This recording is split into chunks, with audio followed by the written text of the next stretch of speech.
Hi everyone. So before we move forward with specific hormone problems, I wanted to Hi everyone.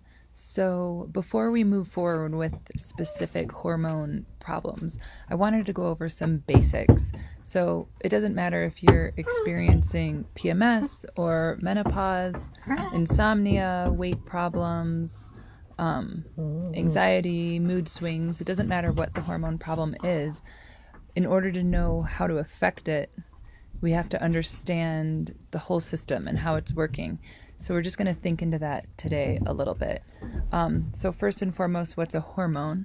A hormone is a chemical messenger. Its job is to communicate, and it allows our body to interact with the environment and come back into balance. So it's what helps us be resilient, and it affects every part of our body, and they're super connected with one another. So they interact with one another. They're complex. You can't just take one out at a time. They all very much work together. So I think a good analogy for that is when I used to teach yoga and we would be doing tree pose, balancing in tree pose, you would never just be getting into that pose and staying where you are. You'd be swaying, falling out, moving, straightening.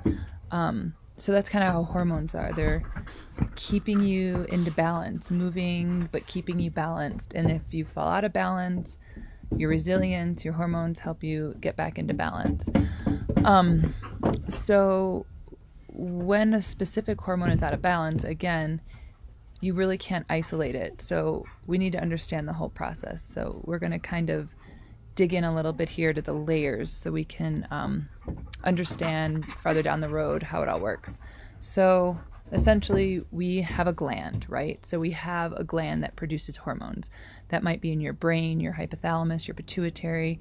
It could be your thyroid, your pancreas, your adrenals, your ovaries, testes. So we have a gland, right? And then they produce the hormone, and the hormone comes from different nutrient precursors. So that looks different for each hormone. So you have the gland, then the gland has to make the hormone, and then that hormone has to travel through your blood. So gland, make the hormone, travel through your blood, and then the cell, the target cell, so where that hormone is talking to, needs to receive that hormone. So we have the gland, needs to make the hormone, needs to travel through your blood, it needs to be received by the specific target cell, and then the hormone that had been used needs to be detoxed, broken down, and excreted. So all of these things need to happen for proper hormone function, and anything can go wrong along the way. So we need to really dig into what specifically is going on in our own body. So instead of just replacing a hormone, it might not be that that's the problem. It might be that the cells aren't receiving the hormone.